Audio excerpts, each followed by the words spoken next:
that long day behind you. Good times lie ahead. With company worth keeping, that'll bash a smile on your head. Come on in, the door's open, you'll find just the finest folks. Look at her head. Do it again, Andrea. Look at her head. Vogue it. Here you're always welcome. Promising beer and bed. Trend, that's not on me. That's you for watching on mobile instead of a real damn machine.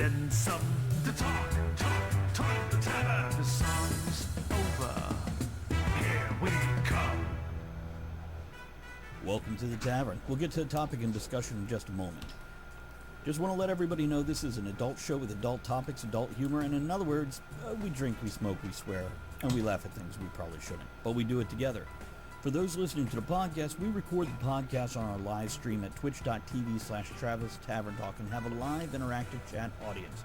You might hear the sound of the bell, and that means I want to interrupt somebody to read a question or comment. For those on the live stream, we won't read off everything you put in chat, but we'll try to get to the most relevant or the most amusing, but hopefully some combination of the both. Now, while we introduce ourselves, go ahead and let us know what your vices are tonight. Okay, my vice tonight is I've got some Woodford Reserve. What is that? Raven with a sub come in right after the intro. Well done there. Good timing. We've been together 4 months now.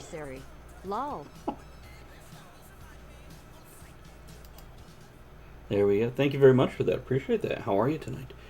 And hello to Trin, who's also hanging out with us, and Raven, and Vlog a Novel coming in. Garrett, how are you? I love your teeny raid. It goes along with Andrea's hands.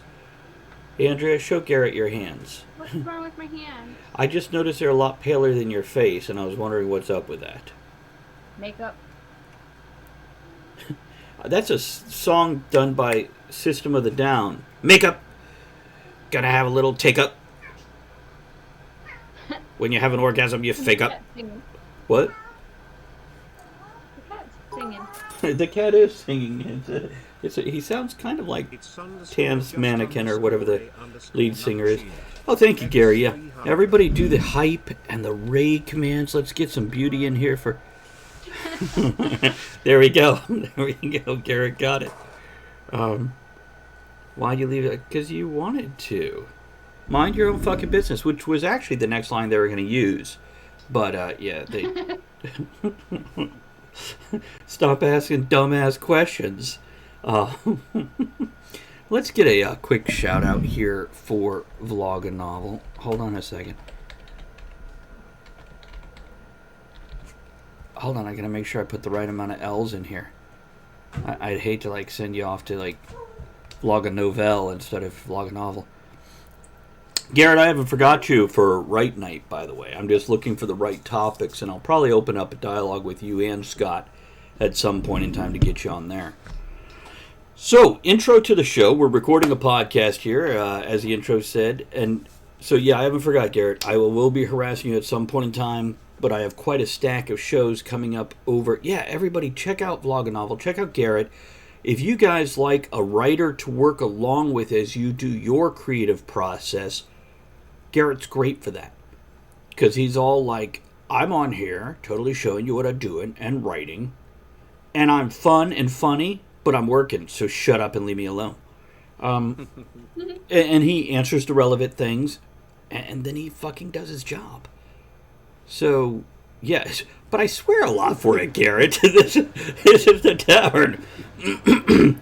It's, which... I respect writers who do that, and I appreciate that as much as I like, you know, like Bren and Scott.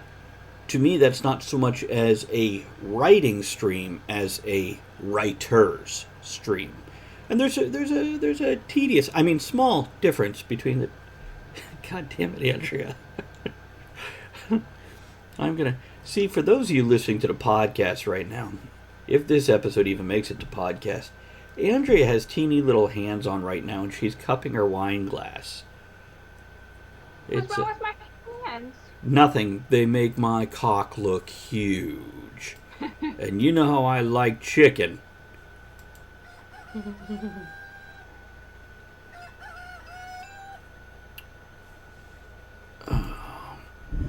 your vices, sir?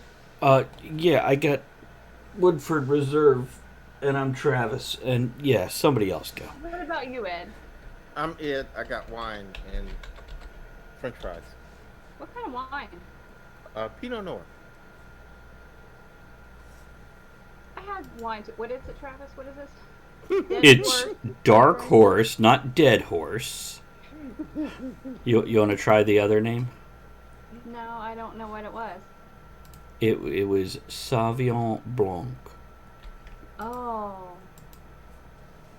This glass feels really nice in my hands.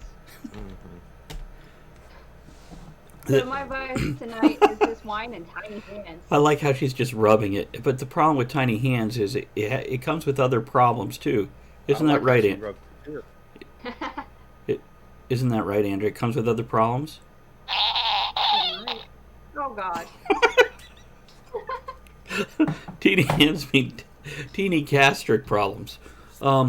Trin, I've put it up there for you. There's a direct link straight to the page.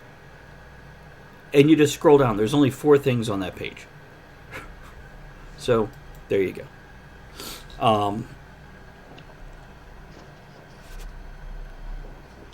These are like the best. And I got a left and a right. Instead of a bag of all of them. Hey, hold on. You're spoiling the illusion. I mean, I'm sorry. Thank you. Yeah. What's your excuse, though? I don't have one. Wine. I do that all day at work. You want me to do it when I come home, too? I'm having one glass of wine and I don't drink, so this will be fun. But I have an urge to play WAP. Joe, how are you? Yeah, talk about ruining it, right, Joe? You saw nothing. That was an illusion. This is real. Amused the fuck out of me all night. Okay, so tonight, Ed, did you introduce here? Everybody introduced? We're good. I'm here. Yeah, let's do this shit. As I said earlier, I am like my Waffle House hash browns tonight. I am scattered, and later tonight, once we're in bed, probably be smothered. So, tonight's topic is Bullet points. I have. I thought we were trying to. I got a bell I could ring in for the answer. Bullet points. No, I have bullet points for tonight's topic on guns. See, you messed it up. But bullet points is such a better title for the top. Well, that's what I was. Don't wave your teeny little hand at me. Don't dismiss me with your teeny little hand. Talk to the hand. Talk to the teeny hand. Oh, I talked to this voice. Hello, little tiny hands. How are you today? Okay. So, Yes, what? hey, all of our people watching, listening, whatever, throw in chat what your vice is. And do you have tiny hands? Is that your Do you voice? have bullet points? I have bullet points. Let me know when you're ready. I'm ready. So what is the topic?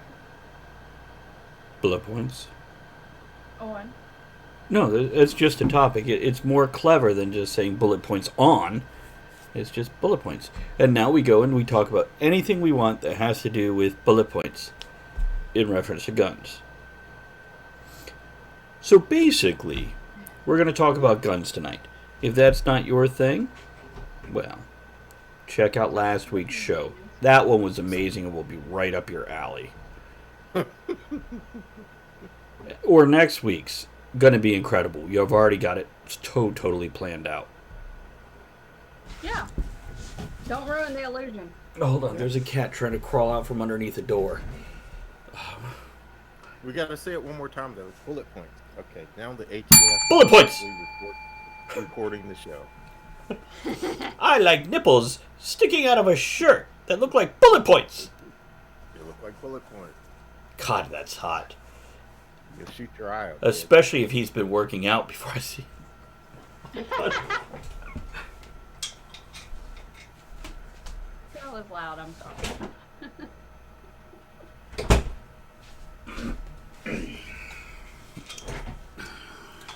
Okay. Sorry, I had to let the cat out of her So, private office. Yes. bullet points. Let's talk about ammo. Okay. It's expensive. Well, a lot more now than it was 2 years ago, right? Then again, it's kind of gone up like every year for the past 10 years. It's really cranked And you up. can only buy one box. It depends on the seller. It's a lot of your bigger places that do this.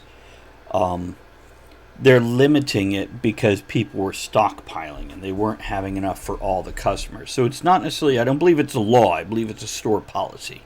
Yeah, it's a customer thing. It's like, let us sell some to some of the rest of our customers, so they'll come in and buy more shit too. Kind of like when COVID started with the toilet paper. Right. So that's really when ammo started. Well, prices started going up, like I said, about 10 years ago because certain legislation started coming in and people started buying it. Prices went up, supply and demand. But yes, with COVID, it definitely took a big jump. And tonight, my questions, it's going to be mostly Andrea and I asking Ed questions because Ed is much And more. I might know the answer. Yeah, he might not. Otherwise, we have our fourth person on the show, our friend, Mr. Google. Yeah. So we can always check with that. Like, don't make me put the picture of what's his name with his mittens again. We can call him Mr. Google. It's here. This here. You guys remember this? Oh, damn it! Hold on.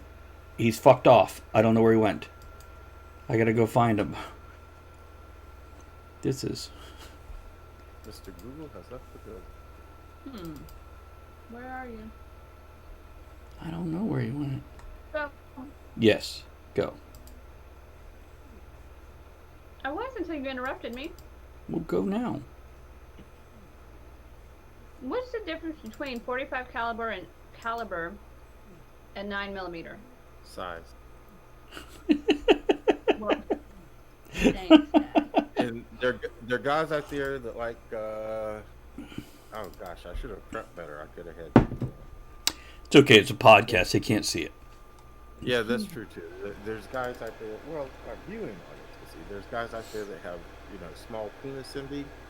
They're going to tell you 45 caliber is the way to go, but that's because they have some penis. So basically, bottom line is a 45 leaves a bigger hole. Okay.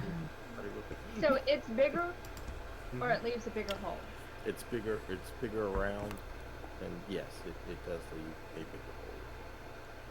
So what's the size comparison between that and the 9mm? Like double, triple the size? We'd have to look up and see what 45 caliber equates to in millimeters. It is minimal. It is like essentially a fingernail's thickness wider. And there's Mr. Google on screen with us right now. Okay. If anybody wants to check him out, yeah. Joe has a question. I told him everybody could pose questions if they Right. have any. So Joe asked, what are hollow points? Exactly what it sounds. The point of the bullet is hollow in the middle, and that's usually designed so on impact the round will spread and therefore make a bigger hole.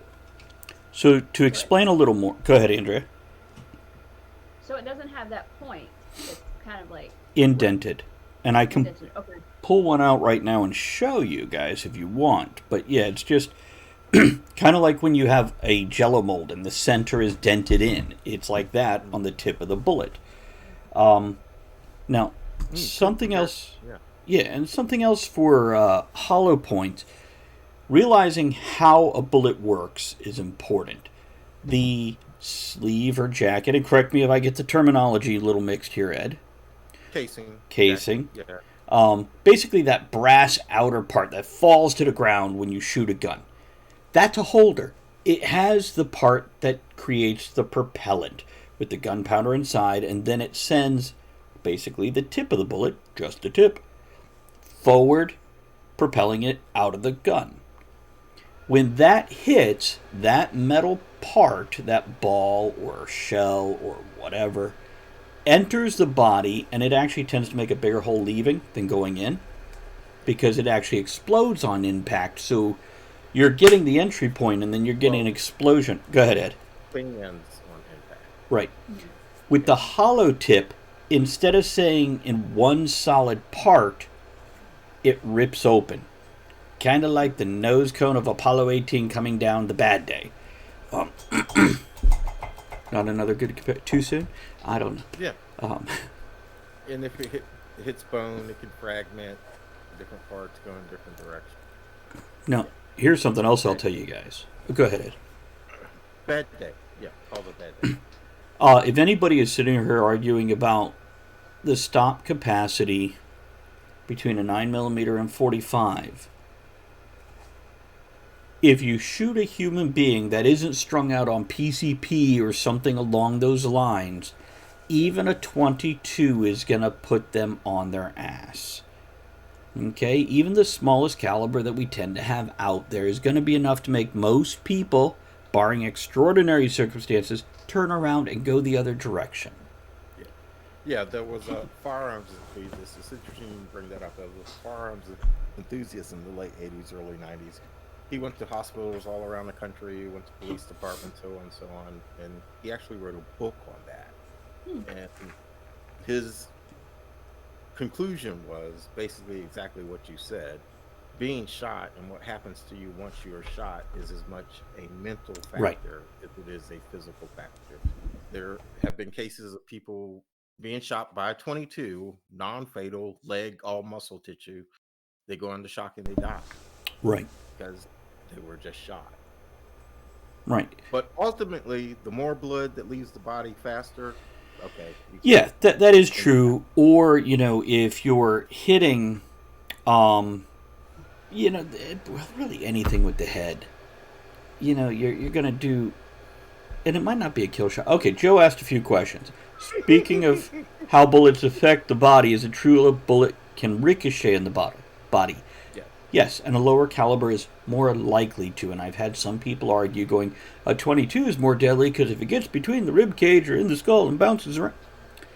Bottom line is, getting shot by anything, anywhere, is an owie, and it's to be avoided. And it's to avoid doing it to other people, except in the utmost, most extreme circumstance.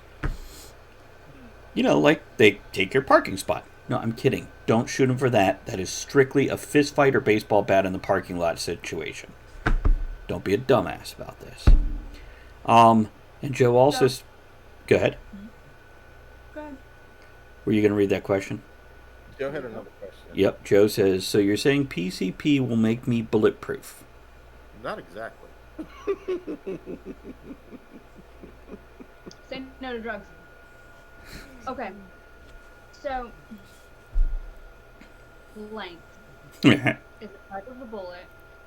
What is a blank? Oh, what is a blank? Is in Yeah. a blank round? It doesn't have, as Travis was describing earlier, it doesn't have the bullet in the end that leaves the barrel. Okay, you just get the sound effect. And the shell ejecting. Yeah. So basically it is the casing with gunpowder in it for the propellant, but nothing... Because you can still take damage from a blank if you're too close to the gun. Yeah, Go ahead, Ed. If you're firing like a semi-automatic gun, blank gun, whatever, the end of the barrel usually has a plug in it because the bullet itself is what forces the action to come back and chamber the next round. So a blank gun usually has a plug in the barrel so that the powder, the burn, will force the action to come back. Joe has another comment, says, just a comment. That's enough.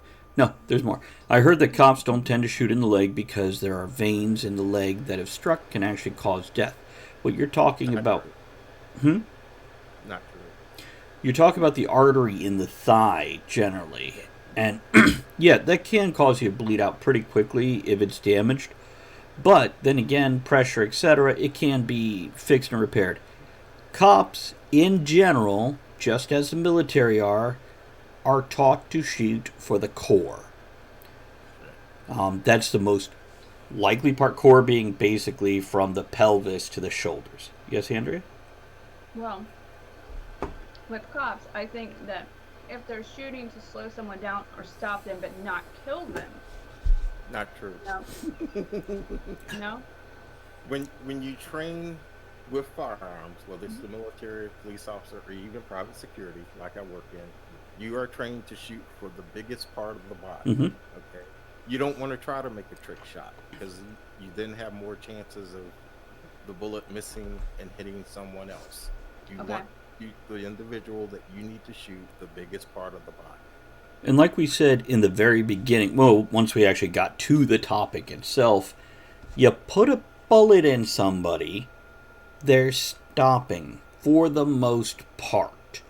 And trust me, if you put it in the leg, they are more likely to try to get away in the leg or the arm than if you put it in their core. You put it in their core, there's a certain panic mode. The psychology of being hit in a limb is different from being hit in the core. Yeah. Because this is a big mystery. Our leg and arm, we kind of have a visual on that. Yeah, And in the head, and you can't see it. Go The on. theory is the decision has been made. Deadly force needs to be used to stop this situation. Okay, you don't try to shoot somebody from getting away. If does that authorize deadly force because they're just trying to get away? Fleeing felon used to be a law nationwide, and it was outlawed in 1983. If somebody had committed a felony, or even if somebody was in prison that had committed a felony, you could shoot them. Police could shoot them if they tried to get away. That's been outlawed. So the situation at hand doesn't require the use of deadly force or call for the use of deadly force. So you go for the biggest part of the body so you don't miss. And I have seen situations personally where a police officer shot at people from 4 feet away and missed. Yeah. Driven in and they missed. Yeah. It's. I know a lot of our Hollywood action glorifies violence and gun violence and stuff like this, but the bottom line, I don't think humans are necessarily wired to kill another human being. This is why it takes such intense training to get them to that point. And then also therapy afterwards quite often, because once you do that, it's not natural, and people who do find it natural, well, perhaps they're wired a little differently than the vast majority. Yeah. Definitely. Yeah. So, going back to this, I want to... Andrea, did you have another thing, or can I jump on another question here? You got another bullet? Oh, hold on, Joe's got something. The different types of shotgun slugs. Duck shot. It's actually buckshot. But I guess it might be called duck shot too, right? Well, there's a bird shot and there's a foul shot. And a buckshot. Okay. Shot slug. Yeah. And Joe, you're correct. And it looks like it has a bunch of beads in it. It does. That's buckshot or bird shot. Ed, do you want to describe it, or you want me to give my layman's view on it? Yeah, bird shot. Well, it gradually goes up, and I'm not a big shotgun person, so, but it gradually goes up. Usually, starting with bird shot, it's a whole bunch of little tiny beads. You can hunt birds, Pigeons. usually Doves. Yeah, pigeons, doves. That's what I was looking for. Doves, squirrels, rabbits. You're gonna have to pick all those damn beads out. Right. And there's a whole bunch of different sizes between there until you get up to buckshot. Buckshot is usually the standard home defense or military round. It's only 9 beads. And of course, they get bigger by the time you get Right. there. And then slug is just one great big massive Bullet. Yeah. Yeah. It's and I have each. I have. Oh, jeez. I want to say buckshot and slugs in my cabinet. Yeah, probably. And also they're old. That's another thing to be aware of, folks, is if you have old ammo and it hasn't been stored properly, as in temperature controlled areas, you might want to consider disposing of it. Might be Primers do expire. right, and you don't So need. is there expiration dates on the ammo? No. Unfortunately not. Yeah. Now, there was a law passed, I think it was a part of the Brady bill, where primers were only supposed to last something like 7 years or something like that. I think that law, well, the Brady Bill is gone, and I think that died with it. I'm not 100% certain. If you want to make sure that you're getting ammo that the primer doesn't expire in, buy surplus military ammo, because the primers don't expire in surplus military. Okay, yeah, here's what I'm going to say. If we're going to have the fucking apocalypse, I need ammo that doesn't expire, because I'm going to be hoarding it and saving it for those moments I really need it. So I need that to last 30, 40, 50, or with a good dose of the right kind of radiation 200-300 years, because I'll still be living. I mean, I'll be this horrible mutated thing with 15 arms and 1 toe, but whatever. Well, Andrew, you don't like toes anyway. And Yeah. Tiny hands. 15 arms, but tiny hands. I think the radiation got me. Okay, so I like Glocks. I've liked Glocks since my teens, though I didn't own one till, I guess, 10 years ago. And I started out with a Glock 22. 40 caliber. 48, you say? 40. 40, okay. Yes. See, and this is where it gets tricky. So what's the difference between, is everything a caliber and a millimeter, or is it one or the other? See, that's where it gets tricky. Yeah. Yeah. Technically, yes, everything is in caliber and millimeter. The American standard is caliber. The European standard is millimeter. Now, through the years, we've kind of mixed it all up a little bit. And for instance, 7.62 millimeter is 308. 5.56 millimeter is 223. So, yeah, it's crazy, confusing. And that is the size of the bullet itself, the roundness of the bullet itself. It has nothing to do with the length or anything like that. For real crazy one, 30 caliber. A 30 caliber is a 308. It's a 30-yard 6. It's several different. Yeah. Okay. Yeah, and what I get from this, because, yeah, this is something each time I consider a new weapon, I have to research that all over again. Because basically what I do is I know what each one of my weapons take, and I make sure I have that sitting next to it. So I never have to, in a moment of crisis, go, which one? There's a UPA, UAP, WAP. UMP. Yeah. We just did a show on it a couple weeks ago. Anyhow. Yes, Andrea? So, all right. So it's like, all right. So there's like a 9 millimeter and a 9 millimeter LR. Is that a thing? I mean, the LR. I don't know. There's a 22 and a 22 LR. 22. LR is long Okay, round. that's what I meant. So, go ahead, Ed. So those are two different things. Yeah. There's a 22 short and a 22 long rifle. 22 long rifle is a little bit longer than the regular 22. And the Glock 44 actually takes a 22 LR. LR. Yeah. That's because Glock just numbered their guns as they came out with a new gun Right. in chronological order, and it had nothing to do with the caliber. Right, yeah, fun fact, my Glock 22 is that, and, the Glock 44. Go ahead, Andrea. So, oh, my camera's fuzzy. So, sorry, trying to fix my camera. I forgot what I was saying. So, do you? Never mind. Come back to me. Okay, I'm going to answer Joe's question real quick. Joe asks, is the 44 Magnum really the most powerful revolver? Okay, here's what I tell you. It doesn't matter how powerful a revolver is if the shooter isn't skilled. Or lucky. One of the two. But, beyond that, what a 44 Magnum is, and Ed, again, correct me if I'm wrong, that's saying it takes a 44 caliber bullet. Mm-hmm. So, You could get a Colt 45, which takes a 45 caliber bullet, and now it's a more powerful. Go ahead, Andrea. But isn't Colt 45 a beer? It is. A malt liquor? It is named after a gun. And Billy So- D. Williams. 44 Magnum round itself had a little bit more powder packed into it, so it really depends on what you're saying is more powerful.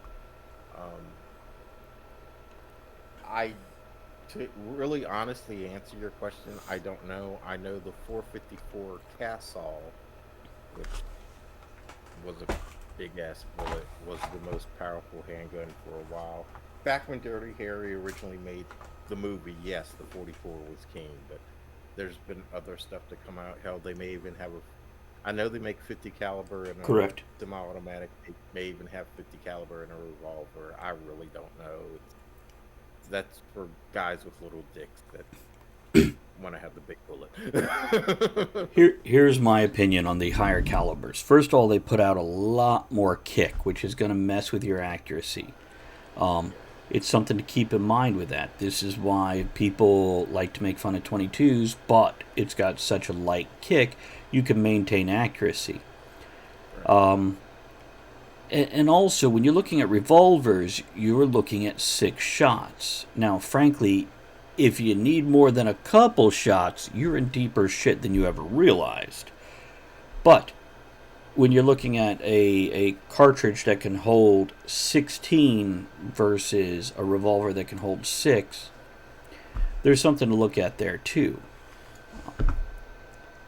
But it's a matter of know your gun, know what it feels like in your hand, what's comfortable, what that kick is, and educating yourself on the different types of things. It might be fun to pull out this huge, massive whatever, but once you fire off 3 or 4 shots, that thing gets heavy, and your arm gets tired, and you gotta hold it still, and yeah, you could tear a muscle. Matter of fact, last time we did this, Ed, I believe you did pull a muscle, or your wife did. Oh no, I had the bad shoulder. Okay. And I was shooting the shotgun and knocked all that inflammation right out of it, man. It felt pretty good after. Oh, okay. It was the other way around then. Andrea, what were you gonna say? But Uh-huh. Tim did have his 44 Magnum there that weekend. Some people. Yeah, I want to try. Yes, I would. Go ahead, Andrea. What? I don't know. We're just making you jump in the conversation. Combat standard, and I know I'm gonna miss some of them.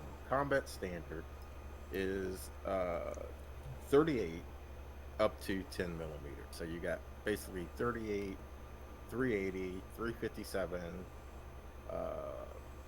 40 caliber, 9 millimeter, 10 millimeter, 45, 357 short. That's basically your combat standard. Once you get above the 10 millimeter, that's considered fluff, show. Okay, this is a fun question. Is the impact different between a regular shotgun and a sawed-off shotgun? The longer the barrel, the more accurate your shot, because it gives that bullet a longer runway for the takeoff, so to put it, to create a straighter line for it in that initial burst of speed to get it up to speed. So, That's what I was gonna say. Because this, I know you're not as accurate if it's sawed off, but Right. it's a little bit easier to conceal. right. That's why it's popular among like people that want to hide it or in gangs or. Also, if you ever actually make your own sawed-off shotgun, make sure you file down the inside of the barrel where you sawed it off. Because one stray little thing sticking in there could really fuck up your day. Okay, Ed, now give us the real information beyond what we know. Yes, absolutely. Everything you said is correct. I thought that he was probably referring to felt recoil. And It's a good point. Yes, absolutely. That short barrel is going to have a whole lot more recoil than a longer barrel. See, that's something I didn't know. A longer barrel, less recoil? Well, Huh. yeah, doing some research on the Glock 44 with the extended threaded barrel, that makes it have less Right. kickback. Yeah, So even the that longer 3/4 of an inch makes a difference. Yeah. Yeah, it does. Between ooh and ah, baby. So, Ed, what's your opinion on the Glock 19? Doing my research to give some backstory here. Like I said, I have a Glock 22, and I was looking into different Glocks. And, there's the Glock 43 and 43X, which is good for concealed carry. The 44 is a 22. These are some of my research. And I started, what's the best Glock? What's the most popular Glock? What's the go-to Glock? The 17 and 19 seem to be right up there, and the 19 a little more than the 17 when it comes to that. And these were both military, I don't know if issue is the right word, commonly carried as a military sidearm. Yeah. Well, the 17 was originally developed for, gosh, I want to say Norway. I could be wrong. But, yeah, that's what the Glock 17 was originally developed for. And am I the only one just lost network? I'm still on, though everything's dropping drastically. Oh, we should have never gone with this topic. The black vans are outside again. I'm back. But So- yeah, go ahead. No, go ahead. Finish your thought. The Glock 19 came out, of course, after the Glock 17. It's a little bit smaller, 15 rounds versus 17 rounds. And I don't think it's quite a whole inch shorter, a little bit shorter. I started working armed in 1992, and I've carried a Glock 19 since. Love it. Okay, that's what I was looking for, because I'm not looking to go get one this year or whatever, but I think that's a reasonable next thing for me to look at. So Okay. do all the Glocks take the same type of ammo? No. Okay. The Glock 44 takes the 22 LR, which is a smaller Well, I know that. round, whereas the Glock 43X takes a 9mm, whereas And that's bigger. bigger than that, yes, and then the Ed, what'd you say the Glock 22 takes? Was it a 45? It's a 40 caliber. 40. The Glock 22. The Glock 21 is the 45. Glock 20 is a 10mm. Oh, I can't remember them all. Right. But here's what I will tell you. See- They tell you on the barrel. Yeah. They got the barrel. See, and I can understand the millimeter. I can get the caliber. I don't understand millimeter. I know because I gauge my ears, so I go. I The know caliber is basically percentage of an inch. So a 45 caliber is 0.45 of an inch. Kind of like when you're making jewelry and you're connecting the rings and you have a gauge, your ear gauges. Yeah, that's what I'm saying. Same thing. I understand millimeters. Ah, well, if you did it in American, you'd understand caliber. Yeah, I don't understand the caliber, but I understand Yeah. millimeter. 'Cause, It's like what percentage of an inch. If you have a 1/4 inch gauge, would be a 25 caliber. Not that there's a 25 caliber bullet out I there. don't know the millimeters for it, so because this is a 5. Because I measure my penis in millimeters for her. 342! I don't know how big that is. God, I hope that's reasonable. And Joe has a question. Go ahead and read it. He says, "I have another question. I was also always wondering about. It's about a controversial thing. What is the appeal of the AR-15? And I'm I going have to... a question. What is an AR-15? And I'll let Ed answer both of these.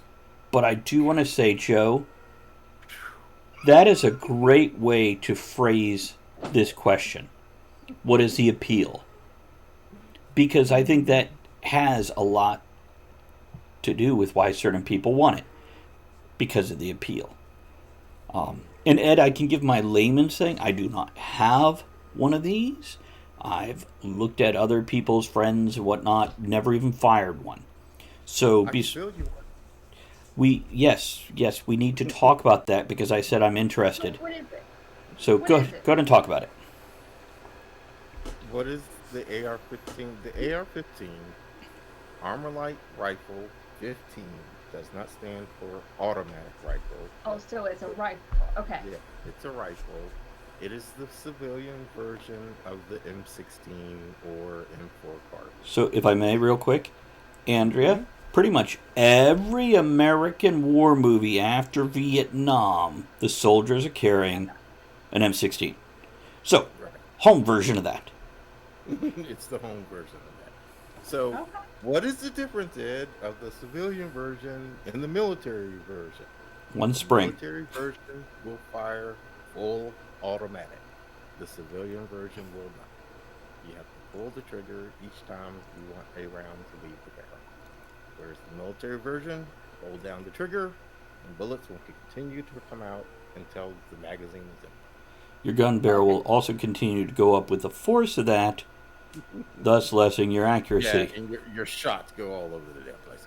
Go ahead, Adam. So, all right, let's go over that. That's another thing. What is an automatic? What is a semi-automatic? What are the different? And what's the third thing that's not automatic at all? Yeah. A revolver? Yeah, that's what I'm thinking. What is it called? Is it just called revolver? It's a revolver, yeah. It's a revolver. A revolver is simply you pull the trigger, the little wheel spins, the Sorry. bullet comes out. pull Joe, the trigger, Joe the has wheel spins. gone over and asked Mr. Google, the fourth person in the show, 342 millimeters translates to 20 inches.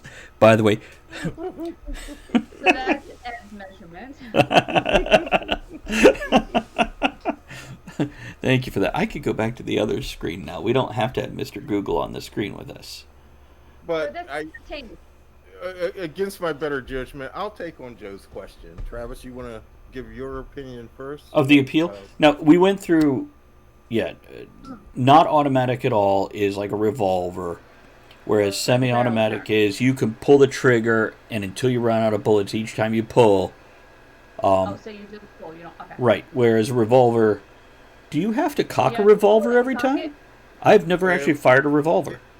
It depends on if it's double action or single action. Okay. Single action, you have to cock it before you pull the trigger. Double action, you pull the trigger, it cocks itself. And So for everybody And that then ever... you pull it again and it goes. Right. Okay. And now, if you ever watched a Western, when you see them pull out the gun out of the holster for the showdown, they pull the hammer back with their thumb, or, as Ed was just doing, basically... Yeah, I see that more than. I'm describing it for the audio podcast part. Moving the hand back and forth across the hammer to pull it back each time as they fire. And by the way, that is a special skill set of its own to cock fire. Cock fire.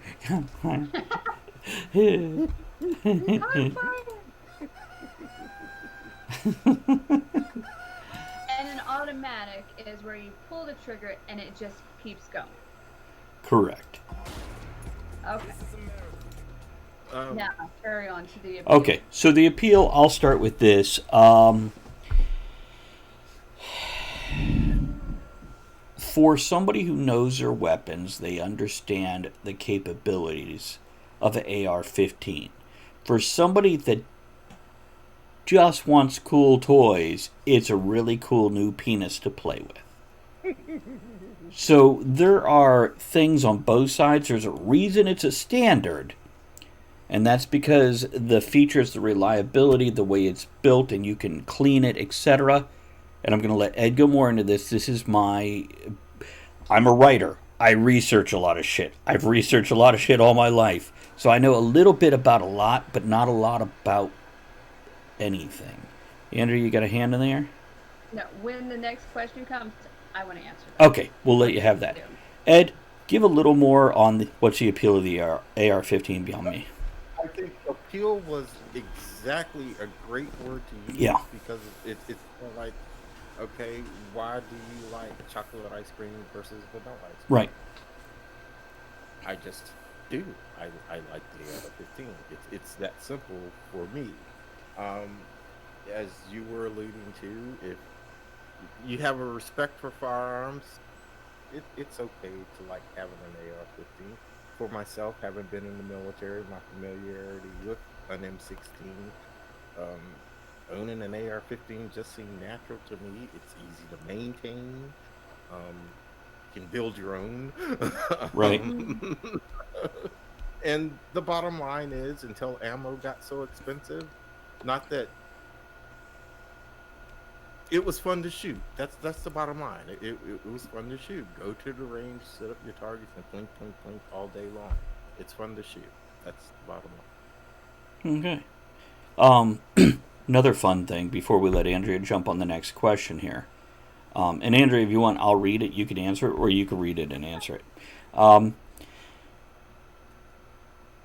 Guns are customizable when it comes to paint jobs. This is something Ed has started doing.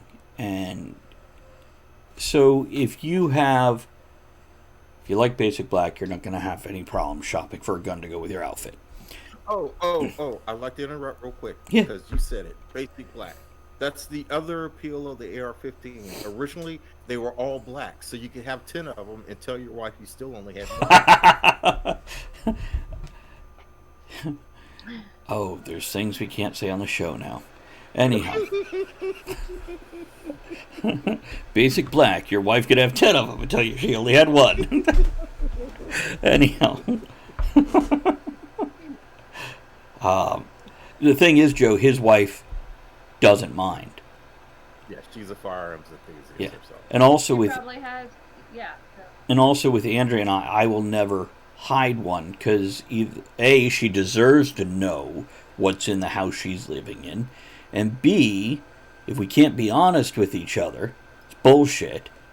And Not really yeah. together, you know. And C, I need her to know what's in the house. It's just fucking important. And for her to know where they are. Because How to use them. right. And all that other stuff. You know, if we have friends over who have a kid, Andrea needs to know what rooms to be careful in. But anyhow, okay, so let me read this question here. Joe asks, what is the deal with shooting from the hip? Why did people start doing that? Did it have a practical reason? Andrea, you want to field this one? I want to say the movies. Mm-hmm. But, okay, I don't know if this is true. But it seems like that would be a little more steady with what they were shooting, these big whatevers. You could be a little more steady there, and then you didn't get the recoil back in your face. I don't know. Sounds legit to me. What do you think? What do you know? You want to go first, Ed, or you want me to? Part of that is right. Actually, two parts of that is right. The movies, Right. mainly where they back in the 70s and 80s, they shot every damn thing from the hip. Wrong. And I'm so glad today that when you watch movies or TV shows, they actually do show when they enter a building or whatever, they shoulder the weapon. Right. I'm glad. You don't shoot anything from the hip if you plan on hitting your target, unless you're firing an M60 machine gun. Because Right. if you shoulder that, you're going to blow your shoulder out. So you shoot from the hip. But anyway, if you're firing that, you're just blowing everything down in front of you anyway. So accuracy doesn't really matter. From the hip, I'm thinking of like the old Western movies. Yeah, Right. exactly. And Old Western that's something I wanted to clarify. You can shoot a handgun from the hip, and you can shoot a shotgun or a long gun from the hip. And it's two different things. Yeah. Neither is necessarily... It's a quick draw thing. Yes, you can steady it up against your body, but your body is constantly shifting and moving. It will not... And I see Ed making a face, so I'm going to let him respond in a moment here. No. But when you have a handgun held in a double fist grip in front of you, that is going to steady it more than resting against your body where you're breathing, and if you're a fatty like me, your fat is rubbing against it and all this shit. Let alone with a shotgun or a long gun, shooting from the hip, that thing is going to jerk back and you're going to risk breaking a goddamn finger. putting it against your hip a little more, but if you're of a certain age or any kind of bone density issue, you risk breaking a hip. Put it against your shoulder. Keep it there. Keep it against the core of your body to steady it. And that's for accuracy as well as that kick coming back. So you could take 1 foot back to, again, help absorb that with a shock impact. Ed? Right. Any more? There is a technique that's taught. It's called speed blocking. And it's basically taught for if you have an assailant that's within 3 yards. That makes sense.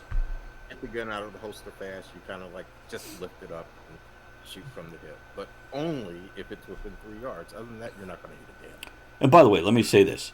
If they're within 3 yards, even if you miss, if you fire a gun at somebody when they're that close to you, their gut knee-jerk reaction is going to be go the other way. Again, except for, exceptional moments such as they're on bath salts. Another question might help relate to shooting at the hip. What is it called when they use your hand to cock the trigger really fast? Okay, to pull back the hammer like in the Old West things, right? Is that what you were talking about there, Joe? I'm assuming that because, with the old Yes. Western, because that's what they would do. Yeah. I don't He think says, yeah. I don't think there's a term for that I know. There is a term. I actually knew a guy that did Western reenactment, trick shooting, and so forth. Nice. There is a term for it, but for the life of me, I don't know what it is. Yep, Joe, looks like you get to go to our fourth person here and ask Mr. Yeah, Google in the that's corner. And he's contemplating it right now. I'm so glad we found more use for this. So, yeah, it's called fanning. That's it. That's it. It's called, and I know that from reading, by the way. Probably, I bet you Stephen King and The Gunslinger use this term. Oh, probably. And a few other things. Now let's look at our time. We've got a couple minutes left here on bullet points. Andrea, she's like planning a world takeover with those hands. So you know what's a little better than our Mr. Google? What? Teeny Tiny hand? hands. Okay. Any final questions or thoughts, Andrea? If you're gonna handle firearms, please learn the safety of it, learn how to handle it properly, and give it the respect it deserves. It's not a toy. Ed? That's mine. Along her lines, if you're gonna handle firearms, take a class. Classes, they're all over the place, and they're cheap. They are. They're cheap. You work from $50 to $100, and compared to paying $300 to $500 to $600 for the gun, go ahead and spend the $50 and $100 and take the class. Cheap, and enjoy. Well, if ammo ever comes back down, enjoy. Go to the range, blink, have some fun. Let me point this out. Spending a day at the range would not cost more than what it would cost. Well, it could. Of course it could. What it costs to get into your local theme park, and I'm not even talking Disney World, I'm talking, your local ones, your Cedar Rapids, Kings Dominion type parks, Busch Gardens. You could spend that on ammo and have a good day and still go out and get lunch, which you would have to do in the park anyway. Joe says this episode was great. I was absorbed the entire time. Thank you very much for that. I am going to back up. Thanks for the question. Yeah, great questions. I'm going to back up the get your education. Other ways to get an education. Anybody who is into a hobby, and yes, guns can be a hobby. They're very serious, but they can be you can be a gun enthusiast. You could be a gun collector. There is hobbies associated with it. Go into any cigar lounge, even if you don't smoke cigars, and say to the 3 or however many people are sitting around, say, hey, I have a question. Does anybody know anything about blah? Most people there are going to have some passing knowledge or information. Google it. Find a gun club. Walk into a range. Ask people questions. You're going to feel awkward. You're going to feel stupid. Fuck that. be awkward and stupid and ask the damn questions. They're going to be happy to educate you. They're going to be happy to share. And this is how we learn. You don't ever have to see them Everybody again. has to start Right. somewhere. You don't ever have to speak to them again. You don't ever have to see them again. They'll never even know anything about you again. But you might find you made a new friend who's knowledgeable in something you don't. You saw us asking Ed very basic, simple questions tonight. Ed's good with it. Okay. Let's get the outro stuff, and we will catch you on the next episode of Talk of the Tavern. I think we might actually keep this one. Here we go. Before we go, I want to remind everyone that you can email us at talktothetavernshow@gmail.com to let us know your thoughts on the show's topic, suggest another topic that you'd like to hear us discuss, or just have us read a message out on air to someone in your life. Thanks for supporting the show by downloading the podcast, sharing it on social media, grabbing some shirt stickers or mugs from bit.ly/tavern merch, or barware patches and hats from bit.ly/tavern merch 2. That's bit.ly/tavern merch or tavern merch and the number 2. Thanks to everyone who joined us live at twitch.tv/Travis Tavern Talk, and everyone who supports the Tavern by subscribing, hosting, throwing bits, raids, and most of all, commenting. Thanks for joining us in the discussion shenanigans tonight. You are the one thing that makes the show what it is. Don't forget to join us at the Tavern next week. Until then, have fun, keep learning, and be good to one another. Now, raise your glass in good cheer. Enjoy the small moments every day, and steamy dreams every night.